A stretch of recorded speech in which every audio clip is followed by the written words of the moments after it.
Bienvenue mesdames, bienvenue à vous aussi messieurs à cette édition du journal sur Nyota Télévision. Voici le sommaire. Ce rapport accablant sur la gestion de la redevance minière dans le Haut-Katanga, l'initiative pour la transparence des industries extractives en République démocratique du Congo alerte sur les écarts entre l'argent attendu et celui versé alors que le développement durable est loin d'être matérialisé. Et puis, cette célébration à l'échelle mondiale de la journée du recyclage à Lubumbashi, l'insalubrité fait toujours parler d'elle. La gestion des déchets plastiques pose encore problème alors que cette matière non dégradable nécessite d'être recyclée ou encore réemployée pour garder l'environnement sain et propre.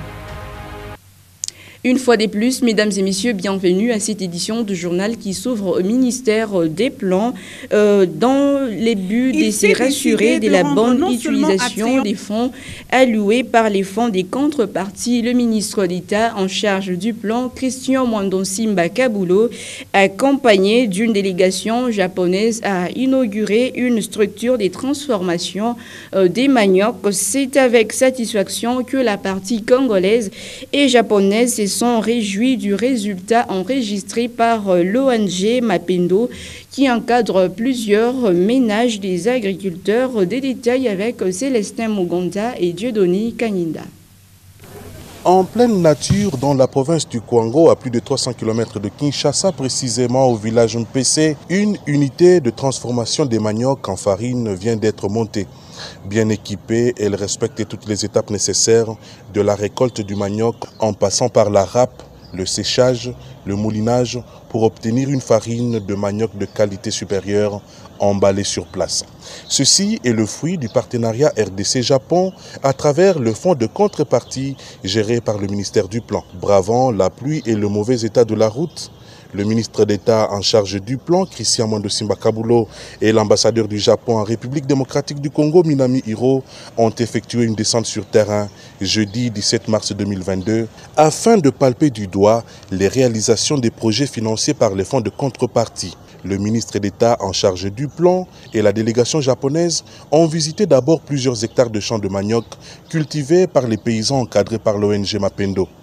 En présence des délégués du gouvernement provincial du Kwango et de la délégation japonaise, Christian Mwandonsimba Kabulo a inauguré cette unité de transformation de manioc qui, du reste, a été montée grâce à l'expertise locale. Les paysans sont les premiers acteurs du développement agricole en République démocratique du Congo. J'envisage pour cela de discuter avec le ministère de l'Agriculture pour étudier les voies et moyens pour dupliquer ce genre de micro-projets dans d'autres centres de production de manioc, denrées alimentaires de base pour la majorité de la population congolaise. L'installation de cette structure de transformation acquise grâce au fonds de contrepartie que gère le ministère du Plan a de l'impact positif dans le vécu quotidien de plus de 200 ménages du village Mpese. Pour la population, ils seront vraiment influencés positivement dans le sens que ils seront impliqués ici. Avec ça, on a la facilité d'obtenir une grande quantité de farine de manioc en un temps record. To salaki musala oyo nekosaki na bénéficier na zaki na lupangu te na sombe lupangu na mbongo oyo. Banda ekosaka ye en tout cas asungi biso makasi. O liboso yaki toloni masangu to bénéficier tozana mapangu na biso tozana mwa biloko na biso oya bien oyo biso to gagner na kati ya musala oyo. Cette visite vient impulser l'élan de coopération entre la République démocratique du Congo et le pays du soleil levant. Le planificateur du gouvernement, Christian Mwandonsimba Kabulo, reste ainsi vigilant pour que les fonds de contrepartie soient utilisés pour les biens des Congolais. Je l'ai annoncé au sommaire de ce journal, comme dans toutes les provinces de la République démocratique du Congo, le Katanga reçoit la redevance minière depuis 2018.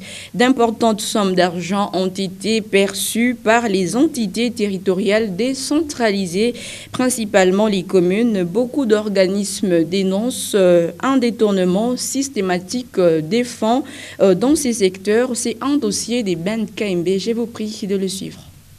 C'est depuis 2018 que le Code minier revisité a institué la redevance pour taxer la valeur des minéraux en République démocratique du Congo. Et le rapport de l'initiative pour la transparence des industries extractives en RDC met à nu certaines réalités sur la traçabilité des fonds perçus, notamment un écart entre le montant attendu par les ETD et la somme perçue, nous dit Georges Bokundu, directeur de programme d'une ONG.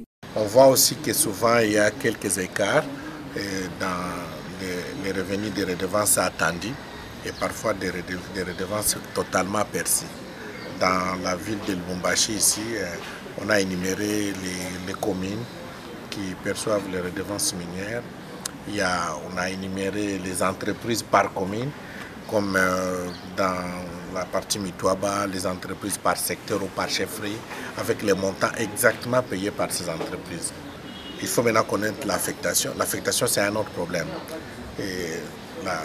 À titre illustratif, la commune annexe aurait perçu, selon l'ITIE, plus de 6 millions de dollars américains de 2018 à 2020, un montant qui devrait servir au développement territorial et l'amélioration du social de la population impactée par l'exploitation minière. Comme pour toutes les autres communes, les réalisations ne suivent pas, selon Richard Ilunga de AfriWatch. Nous avons observé dans certains ETD qu'il y a des réalisations sociales, dans la construction des infrastructures, des routes, de réhabilitation des bâtiments scolaires, des bureaux de l'État.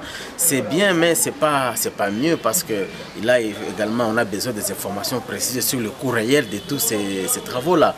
Il s'agit là d'une violation du code minier congolais, indique Papi Kazadi Chamwangé, responsable d'un mouvement patriotique. Aujourd'hui, nous utilisons les mines et les mines là doivent quand même nous aider à développer notre pays, puisque après mine, ça sera terrible. Du côté de la commune annexe, l'on estime que le rapport de l'ITIE n'est pas complet. Kaumba Jeff est mandataire du budget de la commune. Le plus grand problème que l'ITIE soulève dans son rapport, ce sont les 15% qui reviennent aux ETD. Les 15% qui reviennent aux ETD, les entreprises ne versent pas comme il se doit. C'est là où il y a des écarts depuis 2018 jusqu'à ce jour et nous ne savons pas où va cet argent. L'argent perçu serait insuffisant car il est départagé entre la commune, certains territoires et même la mairie, poursuit-il. On présente le rapport seulement pour la commune annexe. On voit là-bas la commune annexe et on met le montant. Mais sans pour autant donner les détails. Ce montant que l'ITIE présente, c'est un montant que nous devons diviser avec les 3 ETD. Et les autres ETD n'apparaissent pas. À Lubumbashi, les chefs d'entités territoriales décentralisées et certains bourgmestres sont reprochés de surfacturer les travaux exécutés avec l'argent de la redevance minière. Et dans le reste de l'actualité, un bus de transport en commun se renversé à la Katouba à hauteur de la rivière Lubumbashi à la base des jeunes gens qui auraient brutalisé les chauffeurs jusqu'au point de perdre contrôle. À cela s'ajoute également le mauvais état de la route. Lumière Moussaou nous en parle. Le boulevard Katouba vient encore une fois d'enregistrer un accident de circulation non loin de la rivière Lubumbashi. Cette fois, c'est un minibus avec passagers à bord qui s'est renversé. À en croire les témoignages sur place, tout serait parti d'une dispute entre le conducteur et quelques jeunes du quartier Mampala. Il venait de la ville avec les passagers à bord. Arrivé à l'arrêt Mampala, les jeunes l'ont brutalisé. C'est ainsi qu'en voulant s'échapper, il a fait une fausse manœuvre et le bus s'est renversé.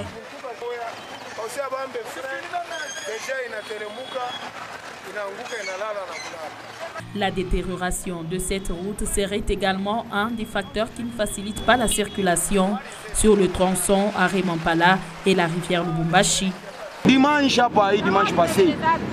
dimanche, un autre bus a été percuté toujours à cet endroit. Heureusement qu'il n'y avait pas de morts.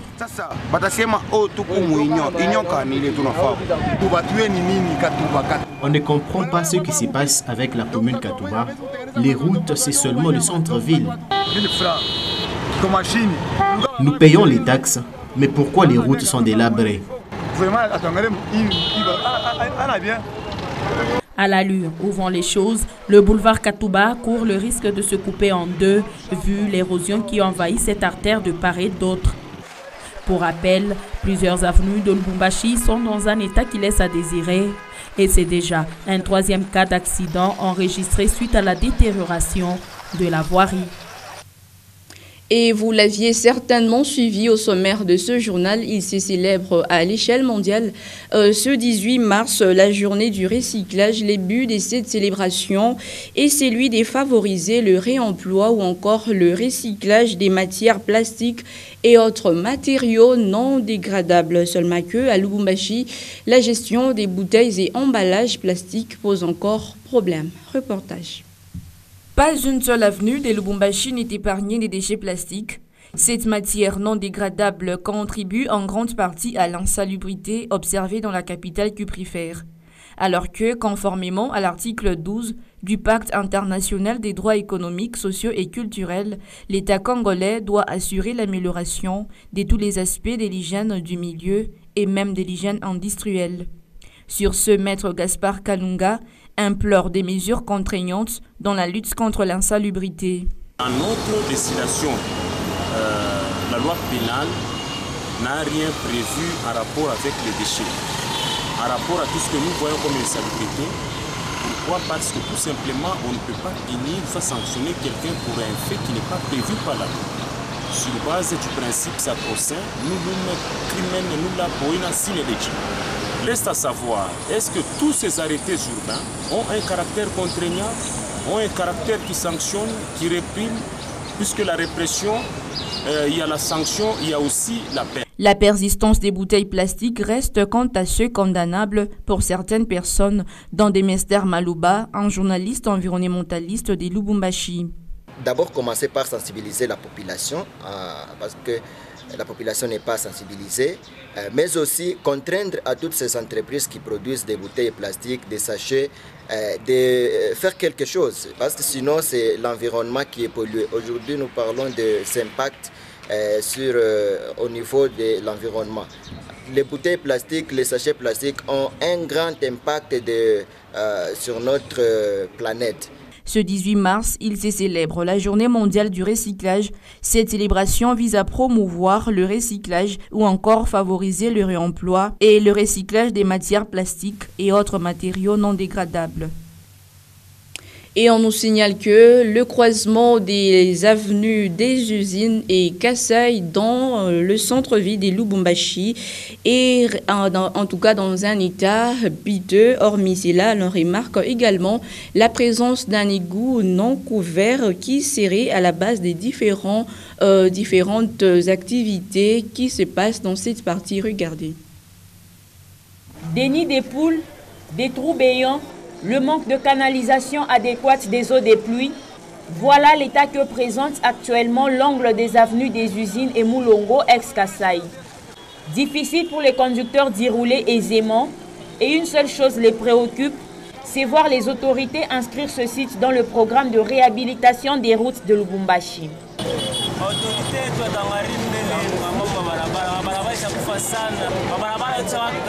À cet endroit, les routes ne sont les seuls malades.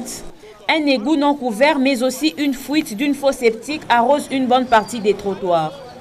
Un réel danger non seulement pour les usagers de cette route, pire encore pour les motocyclistes qui éprouveraient d'énormes difficultés pour réaliser leur boulot en pleine saison pluvieuse.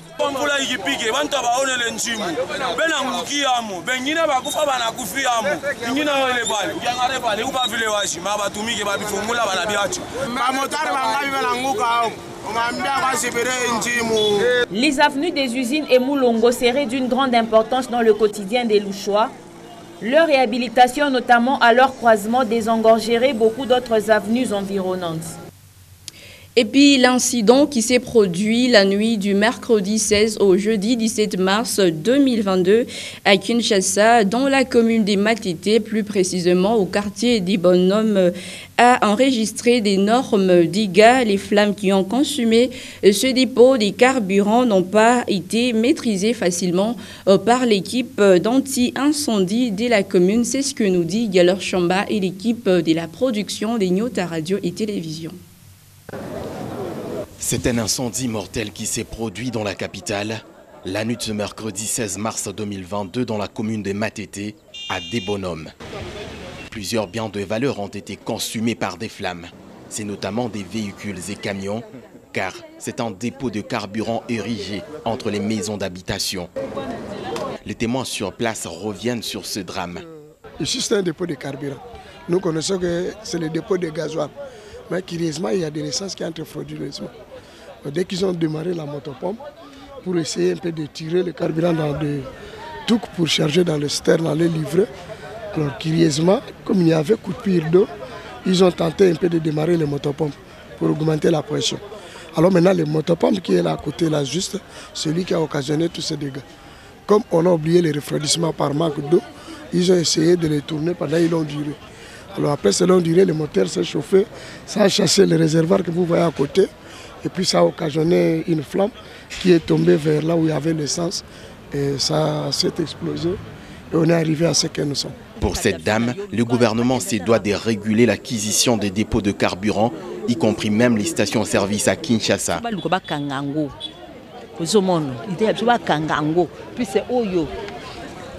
Place bato bazo futa ndako bazo futela ba locataire yo yesusu na ba makambo ba affaire na yo oya kotia surtout essence eza ba risque makasi eza bien te tande et puis c'est ba mort d'homme plus grave pe bato nyo surtout paniquer biloko bato pembe ne bungi bon ba yibi alors c'est pas gentil l'état a likambo malamu ata la tika ba station oyo ezali autorisé na l'état koteka oh za basolo ba Kadhafi. C'est pour sauver ses frères et sœurs de flammes qu'un garçon a perdu la vie. Sa famille est en deuil. Dégâts humains, sa femme est touchée à la jambe gauche, blessure bras droit. Le professeur Avelemba, le grand frère, lui est touché. Bras droit, ils sont maintenant sous l'ordre du chef de l'État. Tous sont partis à l'hôpital Sino congolais, juste au passage du chef de l'État. Le décès, c'est le fils cadet du grand frère, le professeur, qui sauvait ses frères et sœurs, le dernier bombardement du Stern. Alors, tellement il n'y avait plus de l'éclairage, il a su passer les faits. Quand il est tombé là-bas, il n'y avait pas de secours. Arrivé à maman et moi, Dieu n'a pas voulu. C'est le seul décès qu'on a occasionné.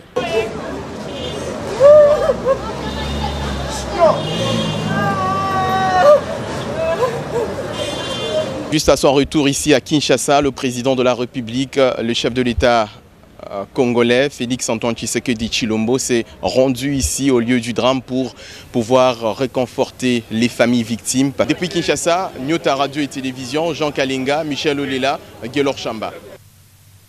Tout à fait autre chose à présent. Mois de mars, mois dédié aux activités en marge de droit dit la femme. Les femmes amies des Pablo Ngwesh étaient à l'honneur. L'autonomisation pour un développement intégral, c'est l'autre aspect poursuivi par l'ASBEL, les amis des Pablo Ngwesh, dans une manifestation riche en thématiques. Les députés les plus proches de sa base a partagé son expérience avec les femmes déléguées de l'ASBEL portant son nom. C'est un sujet de Pascal Mwangala. Regardez. Il a lui-même enfilé un tissu de pagne pour témoigner l'intérêt qu'il accorde à l'épanouissement de la femme. Dieudonné Pablo Ngwesh et les femmes membres de son ASBEL autour d'une même table. L'échange tourne sur l'autonomisation de la femme et son rôle dans la société RD congolaise. Célébrer les droits de la femme pour l'année 2022, c'est donner à cette dernière ce dont elle a besoin pour son émancipation, selon le docteur Dieudonné Pablo Ngwesh, président national de l'ASBEL, les amis de Pablo Ngwesh. La femme ne va pas sans l'homme et l'homme ne va pas sans la femme. C'est 1 Corinthiens 11. Une femme, c'est le premier facteur du développement d'une communauté. Deuxième rôle, berceau de l'instruction. Rôle et attente, maman. C'est le berceau du travail. Moi, je me dois quasi. Moi, je me dois planifier quasi. Rôle, mon était dans une Guinée. Maman, Manjori. Il a résumé les marolles. C'est la lumière du monde. Un message renchéri par la troupe Moufankolo dans une pièce de théâtre. D'autres sujets tels mortalité maternelle et périnatale, importance de consultation prénatale et maladie du nouveau-né, leadership de la femme et autres questions de l'heure ont été abordées par différents orateurs. Les délégués des femmes de cette commune de Lubumbashi, membres de l'ASBL, les amis de Pablo Ngwej, ont suffisamment été sensibilisés sur comment devenir autonomes et surtout jouer un rôle positif dans leurs communautés respectives. Tout le mois de mars 2022, d'autres manifestations du genre sont prévues pour encadrer au mieux les femmes amies de Pablo Ngwej, ASBL. Dans ce chapitre toujours, Marie Loubouli, membre des Ensembles pour la République, s'est rendue à Kalemi pour commémorer avec les femmes de ce coin la journée internationale dédiée aux droits des femmes. À son arrivée, l'épouse de l'ingénieur Yves Loubouli, initiateur de l'ASBL Umoja Ningovu, a été accueillie par des milliers de sympathisants. Regardez. Ce fut un coup de tonnerre à Kalemi, où tout a été refroidi avec l'arrivée triomphale de Marie Loubouli, chère épouse de l'initiateur de l'ASBL Umoja Ningovu, l'ingénieur Yves Loubouli, le métronome. Venu à l'occasion de la célébration de la Journée internationale de la femme, Marie Loubouli s'est accueillie à l'aéroport du Canada par une frange des mamans de l'ASBL Umoja Ningovu. Dans l'exubérance des joies, Marie Loubouli cédera au profit de la danse.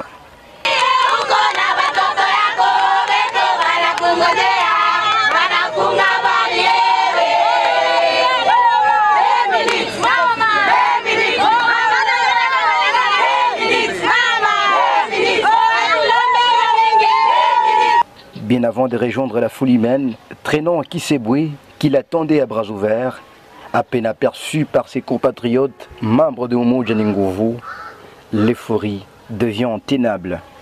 Comme rien ne pouvait stopper cette hémorragie frénétique des joies, Marie Loubouli répond à la volonté de ses fidèles en faisant les pieds sur le boulevard Lumumba. Voilà les premiers signaux enclenchèrent des bonnes manières la fête du 8 mars sur toute l'étendue de la province par l'ASBL Umoja Ningovu. Cette joie a également embrasé le territoire.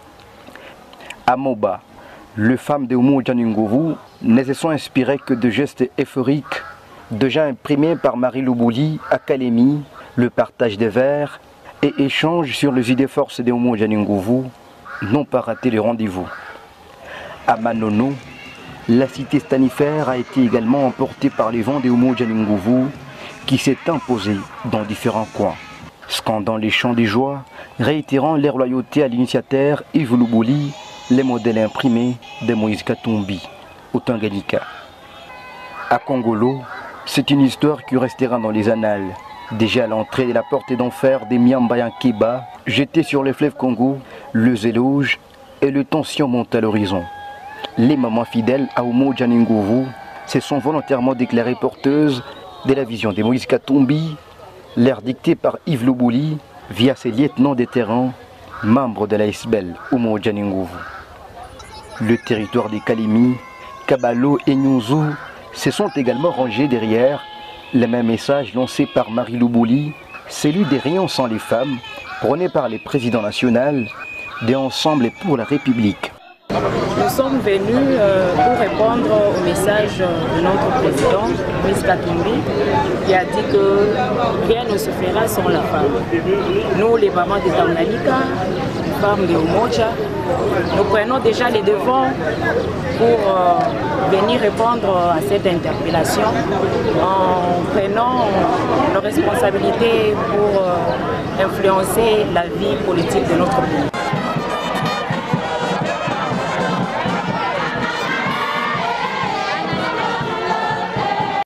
Pendant que dans les territoires la fête se poursuit, Marie Loubouli fait d'une pierre des coups à Kalemi, réconfortant les mamans puis un évangile. Celle-ci s'est dirigée jusqu'au siège du parti politique Ensemble pour la République en Provence pour un meeting spécialement dédié à la bonne nouvelle, appelant les filles et fils du Tanganyika à une adhésion massive à Ensemble pour la République, parti cher à Moïse Katumbi. Tujunge kupatia Moizi bamama mina milomba tumunge Moizi wetu mkono mupatia baba Moizi muko fashi ya mwanamke wote mina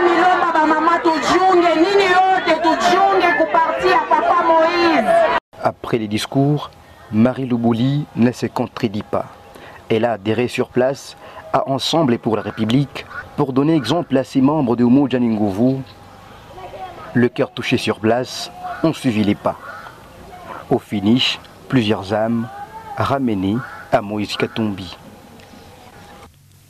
Et vu que nous parlons des activités en rapport avec la célébration des droits de femmes, retenez aussi que la dynamique de Femmes pour le changement a associé ses membres pour une formation sur l'engagement politique des femmes animée par Olivier Kamitatou et Faïda Mouagila. Cette formation des renforcements des capacités a dévoilé toutes les stratégies qui permettront aux femmes du parti cher à l'honorable Moïse Katumbi Chapwe de s'engager réellement en politique. Engagement politique des femmes, thème au centre des discussions. À la dynamique des femmes pour le changement en marge des activités commémoratives du mois dédié aux droits des femmes. Des invités de haut rang sont associés pour animer cette thématique pertinente. Dans son intervention, Olivier Kamitatou a démontré qu'en RDC, la représentation des femmes en politique est en dessous de la moyenne. Selon les chiffres évoqués, seulement 22% des femmes sont dans des institutions et Ensemble pour la République qui travaillent pour renverser la situation. Eh bien qu'elles assument pleinement leur rôle. Il y a la femme aujourd'hui, il y a à peu près 50 millions de femmes en République démocratique du Congo. Elles ne sont pas bien représentées dans les institutions. Nous voulons que les femmes d'Ensemble pour la République s'engagent beaucoup plus résolument, à la fois dans l'implantation, mais qu'il y ait également un vrai leadership, une vraie responsabilité pour drainer toutes ces mamans, pour qu'elles soient mieux représentées et que finalement, ce soit la société qui change, la société congolaise qu'on doit encore améliorer. Il faut promouvoir pour cela la place de la femme. Comme une véritable pédagogue de la politique, Faïda Mouagila a invité les femmes de la DFC de se battre pour eux-mêmes, étant donné que la politique est une compétition. Mais nous, vous devez vous battre pour vos droits. Lorsque je suis avec les femmes de la société civile, j'ai un autre langage parce qu'elles doivent se battre pour le développement. Mais vous devez vous battre pour les droits de ces femmes-là, qui n'ont pas de voix, qui n'ont pas accès à la parole. La plus heureuse de tous, c'est Dominique Munongo Inamizi, coordonnatrice nationale de la DFC, qui a appelé les femmes à s'engager réellement en politique. J'invite toutes les femmes à nous rejoindre. C'est très important parce que rester à la maison, c'est une chose. Mais je crois qu'il faut être dans l'arène et suivre les formations, ça nous édifie. C'est dépassé le temps où on disait les femmes politiciennes, oh, ça le côté. Non, nous sommes là pour le changement réellement et nous voulons voir ce changement réellement et nous voulons voir ce changement dans l'esprit, dans les maisons de chaque femme, de chaque homme qui comprennent que le pays nous appartient à tous. Chacun et chacune de nous doit apporter sa pierre. Le débat a été houlé. Les femmes de Ensemble pour la République ont soulevé plusieurs préoccupations pour que la parité soit respectée au parti de Moïse Katumbi.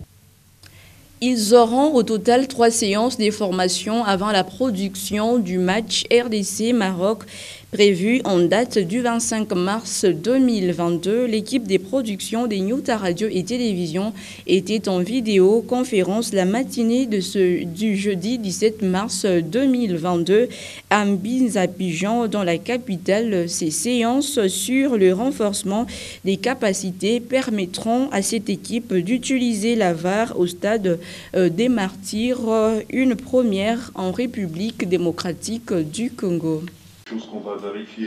C'est pour la toute première fois que le monde du football congolais utilisera l'assistance vidéo à l'arbitrage. Ces dispositifs vidéo qui permettent à des arbitres assistants d'intervenir dans certaines situations d'arbitrage. Une première au pays et c'est Nyota Télévision qui a été sélectionné pour cette rencontre qui opposera les Léopards aux Lions de l'Atlas, cette équipe du Maroc. Pour une meilleure production, comme c'est devenu une coutume, l'équipe des Nyota a eu une séance de remise à niveau par vidéoconférence avec la FIFA. Administrateur gérant Frédéric Kitenge Kinkumba, le directeur général Freddy Chijika, son adjoint Patrick Kitenge, le directeur technique, réalisateur et preneur des vues étaient tous attentifs pendant cette brillante formation. Voir vos images de la régie. Meshak Kaembe et Michel Olela viennent d'ajouter un autre bagage dans la prise de vue. Oui, vous savez, comme toute une maison bien organisée, nous a été demandé de suivre une formation qui est une remise à niveau. Vous savez que c'est depuis 2008 que Nyota produit le match de la CAF et quelques matchs de la FIFA. Mais vous savez qu'avec l'évolution de la technologie, nous devons aussi nous mettre à niveau par rapport à cette nouvelle technologie qui est la VAR. Rendu possible grâce à l'administrateur gérant, il y a de quoi louer cette initiative qui permettra à Nyota Télévision de faire encore une fois du sport son propre affaire en RDC. C'est la première fois que la VAR sera mise dans la production ici en RDC. Donc nous sommes très fiers parce que nous serons, l'histoire retiendra que nous sommes la première production en RDC d'avoir utilisé cet outil de la FIFA. Donc c'est pourquoi nous disons encore merci.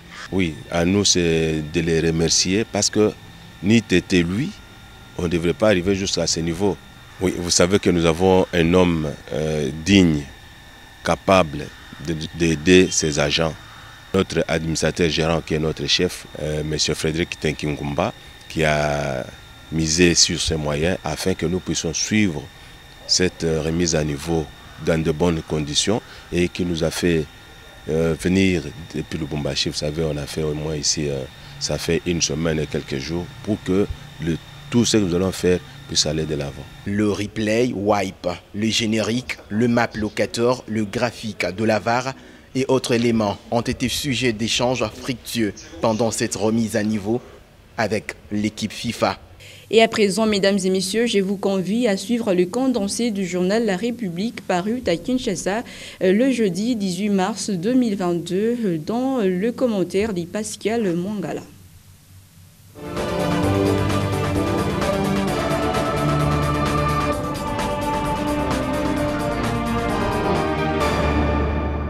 Assemblée nationale, la loi Tchani ne passe pas. C'est la une du journal La République numéro 1228 paru à Kinshasa ce vendredi 18 mars 2022. Bienvenue, mesdames et messieurs, à votre lu pour vous sur votre chaîne. Le Parlement congolais a retrouvé l'hémicycle du Palais du Peuple mardi 15 mars dernier pour sa session ordinaire de mars. Initialement budgétaire, cette session n'exclut pas l'examen d'autres matières essentielles à la marche de la République. Délogée par la raison depuis des décennies, la Congolité retrouve de la chair dans la mouture de Noël Tchani qui s'est empressé de remuer le bureau de l'Assemblée nationale afin d'aligner son cocktail parmi les matières à examiner pendant cette session. Échec et maths. L'Assemblée nationale a rendu public l'avant-projet du calendrier des matières à examiner au cours de la session parlementaire en cours. Pas de proposition de loi Tchani. Dans quel état se trouverait l'auteur, s'interroge le confrère avant de poursuivre. Comme lors des précédents rounds, le bureau puis les députés ont poliment débouté le candidat malheureux de la présidentielle de 2018. Sur la même page, UDPS Tshisekedi, la débâcle, s'interroge encore le confrère. Moins de 5 mois après l'affaire qui a emporté Jean-Marc Kabound, le parti présidentiel se trouve de nouveau en vedette.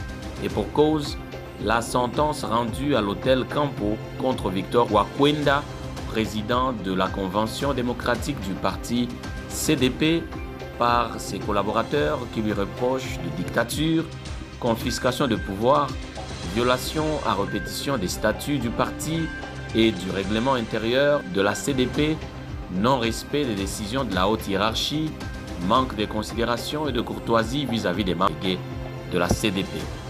Un spécialiste des questions politiques RD congolaise confiait récemment à Actu7.cd que le départ de Jean-Marc Kabound sonnait le glas du parti et que la vie de l'ex-fille aînée de l'opposition ne tient plus qu'à un fil. Écho des provinces sur la page 6. Dans le Kwilu, pollution aux portes des rivières transformée en poubelles et latrines renseigne Le Confrère. Les déchets de toutes sortes sont jetés quotidiennement dans les rivières, tels que les plastiques, les sachets et autres immondices. Plusieurs habitants défèquent sur les rivières, a déploré Malonga Koulibaly, chef de bureau du système géographique. Cela a pour conséquence la pollution des rivières, la mutation des poissons, l'apparition des petites îles et bouleverse la traversée des bacs et même la circulation sur les rivières.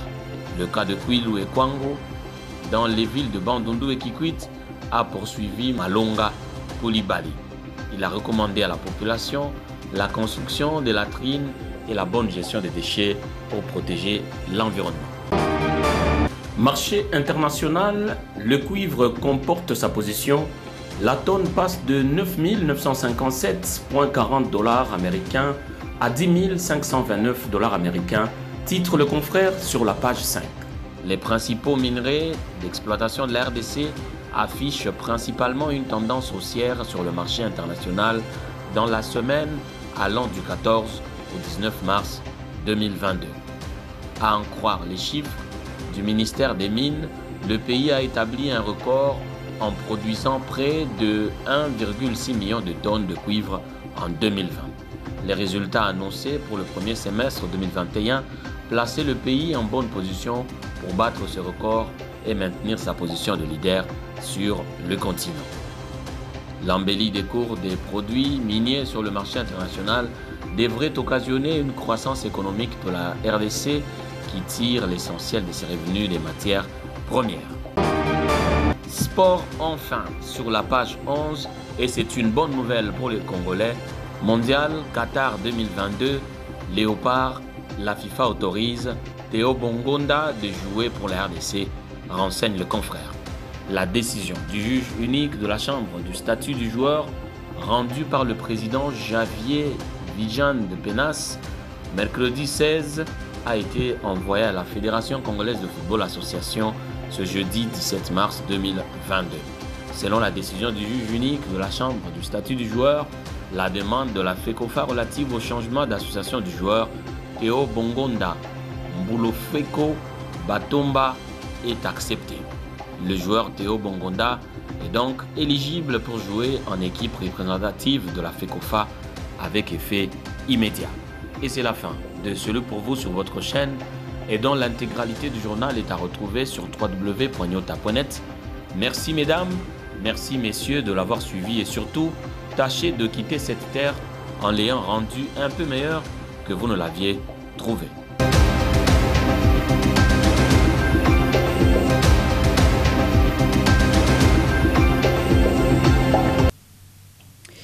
Et ça aura été la fin complète de cette édition du journal. Mesdames et messieurs, nous vous disons merci, grand merci de l'attention lui accordée.